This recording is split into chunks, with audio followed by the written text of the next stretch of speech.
warahmatullahi wabarakatuh. Perkenalkan, nama saya Dimas Ranking Prayoga, NIRM 0401190260 dari kelas penyuluhan pertanian berkelanjutan 2A Politeknik Pembangunan Pertanian Malang. Dalam video ini saya bersama rekan saya Siti Rugaya akan membahas tentang materi saya yang berjudul konflik-konflik kekuasaan dan otoritas kelembagaan lokal dalam reformasi tata kelola pemerintah desa. Untuk lebih jelasnya, saya akan langsung membahas tentang materi saya. Yang menjadi latar belakang pada makalah ini adalah kebijakan otonomi daerah atau ODA yang tertuang pada Undang-Undang Nomor 22/1999 dan revisinya pada Undang-Undang Nomor 32 Tahun 2004 tentang pemerintah daerah menjadi salah satu landasan perubahan tata pengaturan atau tata pemerintahan yang penting dalam sejarah pembangunan politik dan pengelolaan administrasi pemerintah secara nasional. Dalam hal ini, kelembagaan adat dan kesatuan masyarakat hukum adat mengalami peminggiran atau marginalisasi dan penghancuran kelembagaan yang sangat sistematis sejak diundangkannya Undang-Undang Nomor 5/1979 tentang pemerintah daerah sebelum dikoreksi oleh Undang-Undang Nomor 22 Tahun 1999 yang menyeragamkan konsep tata pemerintahan lokalitas di seluruh Indonesia dengan konsep ala Jawa. Berangkat dari semangat itu untuk merekonstruksi puing-puing kehancuran kesatuan masyarakat hukum lokalitas adat, maka Undang-Undang Nomor 22/1999 dan Undang-Undang Nomor 32/2004 berupaya mengembalikan kedaulatan hukum lokal itu melalui pasal-pasal pemerintah desa. Meski tata pengaturan daerah tidak dapat melepaskan dirinya dari konsep pemerintah desa sebagai pusat kekuasaan pemerintahan lokal, namun semangat untuk kembali kepada pengaturan lokalitas tampak menonjol pada Undang-Undang Nomor 32 Tahun 2004. Berpijak pada cita-cita kedaulatan dan otonomi lokalitas itu, Undang-Undang Nomor 32 Tahun 2004 menegaskan pengakuan kedaulatan desa secara eksplisit pada pasal 200 sampai 216 serta penanjaman pada peraturan pemerintah PP Nomor 72 Tahun 2005. Masalah utama yang menantang untuk segera ditangani oleh studi aksi ini adalah menjawab permasalahan, yaitu yang pertama, lemahnya atau tidak efektifnya kinerja sistem tata pemerintahan yang mewadahi beragam kepentingan di tingkat desa sebagai akibat akumulasi kekuatan kewenangan kelembagaan di hierarki atas desa maupun dalam desa. Yang kedua, ketidakmandirian desa dalam menopang dan mewujudkan masyarakat desa yang berdaya dalam menghadapi segala persoalan sosial ekonomi ataupun kemasyarakatan. Yang ketiga, tidak kondusifnya tata pemerintah desa sebagai akibat berbagai persoalan yang melekat secara struktur seperti dominasi kekuasaan oleh otoritas atas desa serta adanya faktor kultur lainnya. Dan yang terakhir adalah ketiadaan wadah kebersamaan yang bisa menjadi infrastruktur sosial kelembagaan penyambung kepentingan atau aspirasi di tingkat lokal maupun regional untuk menekan munculnya ketidakselarasan dalam tata pengaturan desa. Lanjut ke bahasan selanjutnya, yaitu kerangka konseptual. Dari kerangka konseptual ini terdiri dari beberapa subjudul. Yang pertama yaitu desa sebagai entitas sosial, yang kedua desa sebagai social container, Yang ketiga, desa sebagai arena pertarungan otoritas kelembagaan. Dan yang keempat adalah desa sebagai konsep pemerintah lokalitas. Untuk lebih jelasnya, saya akan membahas satu persatu, dimulai dari desa sebagai entitas sosial. Dari perspektif ini, desa dipahami sebagai sebuah ruang di mana sebagai atau sebentuk entitas sosial yang hadir dan membina dinamika hubungan sosial secara intensif. Entitas sosial tersebut mendiami dua subruang sekaligus, yaitu ruang sosial di mana proses-proses sosial berlangsung, dan ruang fisik, spasial atau teritorial di mana warga mendapatkan berbagai dukungan penghidupan yang terdiri atas sandang pangan papan yang penting bagi keberlangsungan hidup mereka. Ruang sosial sendiri bisa berwujud abstrak, manakala space terbentuk dipahami dalam konteks sosial budaya, di mana di dalamnya didapati gugusan suprastruktur sosial yang terdiri dari sistem ideologi, sistem nilai, orientasi etika kehidupan sosial, dan norma-norma sosial dari berbagai tingkatan. Yang kedua adalah desa sebagai social container, dilema, dan konflik eksistensial. Dalam pemahaman seperti ini, desa dipandang sebagai social container yang menyangkut sekumpulan orang yang mengembangkan sejumlah atribut kelembagaan, sosial budaya, sistem-sistem ekonomi, produksi, dan subsistensi kekuasaan, sistem ideologi, tradisi, dan sistem norma yang melekat dan berlaku sah di kawasan. Yang ketiga adalah desa sebagai arena pertarungan otoritas kelembagaan. Dalam banyak hal, seringkali ditemukan fakta bahwa fungsi-fungsi yang dijalankan oleh pemangku otoritas kelembagaan atau pemerintah adat saling tumpang tindih dengan fungsi-fungsi pengaturan yang dijalankan oleh otoritas pemerintah desa formal. Disinilah kemudian terjadi sindroma dilema eksistensial dan dilema konflik di wilayah otoritas di antara kelembagaan-kelembagaan pengaturan kehidupan sosial kemasyarakatan.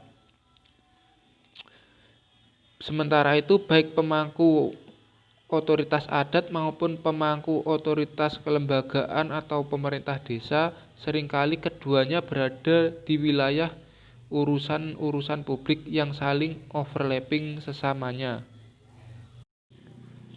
Dan yang keempat adalah desa sebagai konsep pemerintah lokalitas, konstelasi beragam kekuatan pengaruh. Berbeda dengan perspektif sebelumnya, di sini desa dipahami sebagai konsep tata pemerintah lokalitas.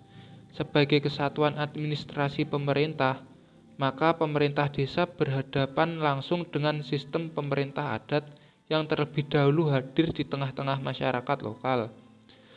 Persoalan persinggungan kelembagaan sebagaimana disinggung pada subbab sebelumnya, hingga taraf tertentu berpotensi mengacaukan sistem pengaturan administrasi desa. Manakala dua kelembagaan yang berbeda karakter dan seharusnya hidup di ruang sosial yang berbeda harus hadir secara bersama-sama di suatu wilayah kehidupan yang sama, maka pada saat itu keduanya berpotensi untuk melakukan kerjasama atau dapat menyebabkan konflik benturan sesamanya. Lanjut ke bab selanjutnya, yaitu reformasi dan tata pemerintahan. Dalam bab ini terdiri dari beberapa subbab. Yang pertama adalah pemerintah desa dalam perspektif actor oriented theory. Yang kedua adalah mewujudkan good rural governance system. Yang ketiga adalah isu-isu kritikal pembaruan tata pemerintah desa, yang selanjutnya akan terbagi ke beberapa bagian. Untuk lebih jelasnya, saya akan membahas satu persatu dari subbab ini, Yang pertama adalah pemerintah desa dalam perspektif author-oriented theory. Dipandang dari perspektif sistem tata pemerintah daerah Republik Indonesia, desa semata-mata dipahami sebagai kawasan atau unit administratif terkecil pada hierarki terendah dalam sistem tata pemerintah negara. Berangkat dari perspektif ini, pemerintah desa memang akan dipahami secara sempit semata-mata sebagai pemegang kekuasaan tunggal dalam sistem administrasi pemerintah di atas lokal yang tugas pokok, fungsi dan kewenangannya mencakup semua urusan publik yang dihadapi oleh masyarakat setempat. Dengan posisinya demikian, maka pemerintah desa adalah aktor penentu tunggal yang mendapatkan legitimasi hukum formal untuk melakukan apa saja yang terbaik dan sah menurut hukum formal dalam mengatur kehidupan masyarakat di tingkat lokalitas. Yang kedua adalah mewujudkan good rural governance system. Sebagaimana konsepnya, pemerintah desa merupakan satu-satunya sistem tata pemerintahan atau tata pengaturan sosial kemasyarakat di lokalitas terkecil yang diakui oleh hukum. Sebagai aktor, pemerintah desa juga dimungkinkan untuk mengambil inisiatif dan menjalankan kehendaknya. Ketika diimplementasikan, tindakan ini berpotensi untuk menabrak wilayah otoritas pihak lain baik pada hierarki di atasnya ataupun tataran horizontal.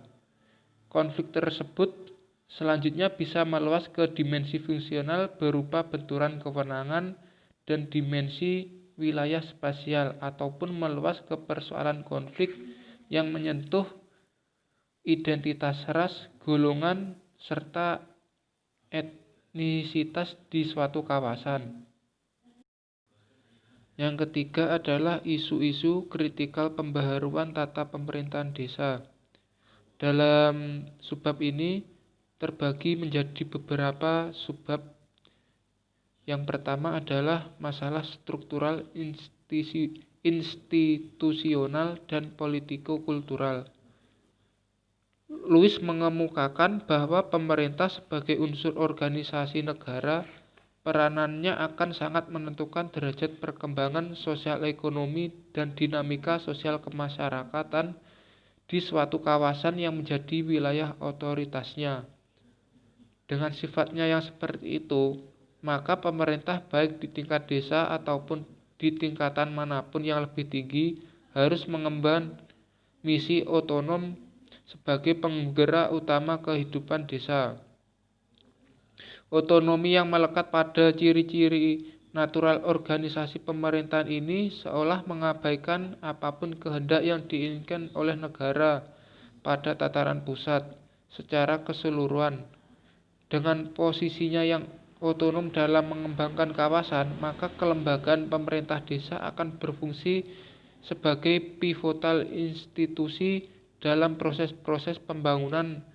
Selain itu juga berfungsi sebagai meta-entrepreneur dalam penggerakan perekonomian di kawasan di bawah otoritasnya.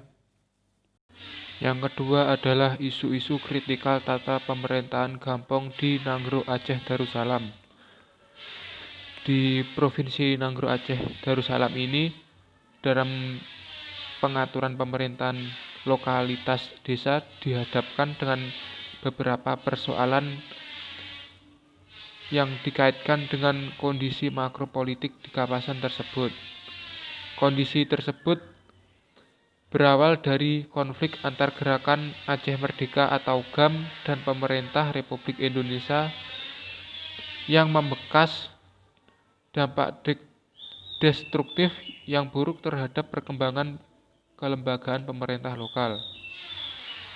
Dalam hal ini sering terjadi kecurigaan antara warga, yaitu antara warga yang mempunyai kepercayaan terhadap GAM dan antara warga yang pro dengan Republik Indonesia. Kecurigaan dan ketidakpercayaan baik dari RI maupun GAM itu menghantarkan pemerintah desa menjadi sangat apatis, fanatis, pesimis, dan frustasi, sehingga lebih baik desa mengambil posisi tidak melakukan kegiatan apapun pada masa konflik itu. Keberhasilan pemerintah Gampong sangatlah sederhana, yaitu asal tidak mati.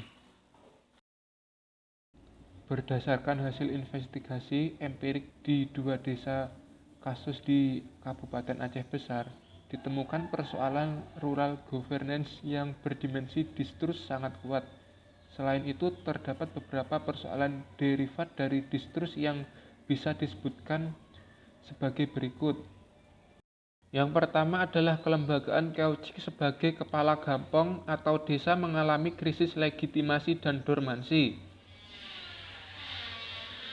Dalam hal ini, kelembagaan Keucik kehilangan legitimasi sosial dalam memerintah, dan oleh karena itu kelembagaan ini tidak memiliki pengaruh pada masyarakat, sehingga kewenangan yang melekat pada tugas-tugas pokoknya dan fungsinya tidak dapat berjalan secara efektif, sehingga organisasi ini menjadi stagnasi atau mandek.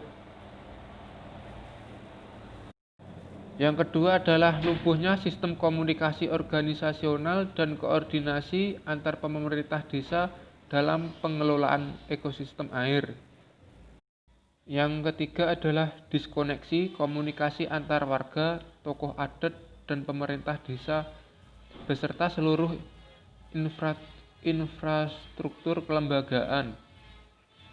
Dalam hal ini, kehidupan civil society diliputi oleh perasaan apatis sebagai akibat langsung dari konflik sosial politik antara Gerakan Aceh Merdeka dan Republik Indonesia yang berlarut-larut di masa lalu.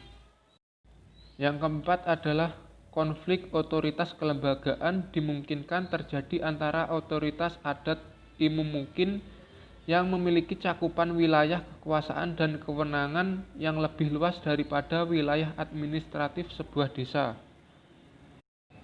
Yang kelima, kelembagaan adat di Nanggro Aceh Darussalam mengalami kelumpuhan secara perlahan namun pasti, sebagai akibat tidak lagi dipahaminya fungsi-fungsi dalam keseluruhan tata pemerintahan oleh masyarakat lokalitas. Dan yang terakhir adalah masyarakat Aceh yang mengenal sebuah kode etik yang disebut dengan etika pemuliaan terhadap seorang yang mengagungkan posisi seorang pada derajat yang lebih tinggi daripada posisi diri sendiri. Etika ini memandu perilaku masyarakat sedemikian rupa sehingga sangatlah tabu bagi seorang untuk mengontrol secara langsung akuntabilitas keuangan sebuah kelembagaan atau seseorang. Assalamualaikum warahmatullahi wabarakatuh. Perkenalkan, nama saya Siti Rugaya dari Politeknik Pembangunan Pertanian Malang. Di video saya kali ini saya akan memberikan materi dari teman saya. Kebijakan otonomi khusus NAD melalui Undang-Undang Nomor 18 Tahun 2001 di samping Undang-Undang Nomor 32 Tahun 2004 yang pada awalnya diharapkan mampu menyegarkan kembali pesanan pemerintah daerah melalui strategi otomisasi desa, ternyata masih jauh dari yang diharapkan. Otonomi khusus NAD bahkan tidak mampu menggerakkan pemerintah desa di tingkat lokalitas. Isu-isu kritikal tata pemerintahan nagari di ranah Minangkabau. Masyarakat Minangkabau mendasarkan kehidupannya pada tataan sosial adat yang semua aturannya akhirnya bersandarkan atau merujuk kepada Al-Quran dan hadis. Jadi atmosfer keislaman terasa sangat kuat dan tata pengatur sosialnya kemasyarakatannya adat di Minangkabau berdasarkan dengan NAD yang secara eksiplisit menetapkan syariat Islam sebagai hukum pengaturan kehidupan sosial kemasyarakatan. Maka masyarakat Minangkabau terkesan lebih implisit dan tidak secara terang-terangan mengatakan syariat Islam sebagai basis tata kehidupan hukum sosial kemasyarakatan. Sebaliknya, tata aturan adat justru dijalankan lebih ketat termasuk dalam pengaturan lokalitas. Dalam adat Minangkabau tidak dikenal dua demokrasi, yaitu demokrasi pada basis voting dan demokrasi kekuasaan otoritarian. Dalam logika adat Minangkabau, kebenaran tunggal yang menjadi keputusan akhir selalu disandarkan pada proses-proses musyawarah dan mufakat secara di tingkat grassroots. Isu-isu kritikal tata pemerintahan desa di Jawa Barat. Jawa Barat mewakili kawasan desa ala Jawa yang mempersaksikan praktek tata pemerintahan desa secara murni menurut Undang-Undang Nomor 32 Tahun 2004. Salah satu isu terpenting dalam hal ini adalah otonomi desa yang masih belum berlangsung secara memadai. Isu-isu kritikal tata pemerintahan desa dinas di Bali. Bali adalah contoh satu kasus pemerintahan lokalitas yang sangat menarik, di mana di sana ditentukan 3 tipe desa berdasarkan karakter tata pemerintah lokal. Pemerintah desa formal menurut Undang-Undang Nomor 32 Tahun 2004 didapati dalam bentuk desa dinas. Desa formal ini memiliki biaya kerja administratif sesuai dengan apa yang ditetapkan oleh peraturan perundang-undang yang berlaku. Dalam filosofi desa adat ada 3 fungsi pokok yang harus mereka jalankan, yaitu pelayanan hubungan manusia dengan Tuhan, pelayanan hubungan manusia dengan manusia, dan pelayanan hubungan manusia dengan alam. Isu-isu kritikal tata pemerintahan kampung di Papua. Persoalan terberat yang dihadapi oleh Papua secara umum dalam mengembangkan tata pemerintahan yang pertama yaitu mutu SDM warga masyarakat dalam pengelolaan pemerintah kampung pada umumnya masih sangat terbatas. Dampak langsung keterbatasan kualitas SDM adalah terpengaruhnya organisasi pemerintahan kampung yang kinerjanya tidak sesuai dengan harapan masyarakat luas.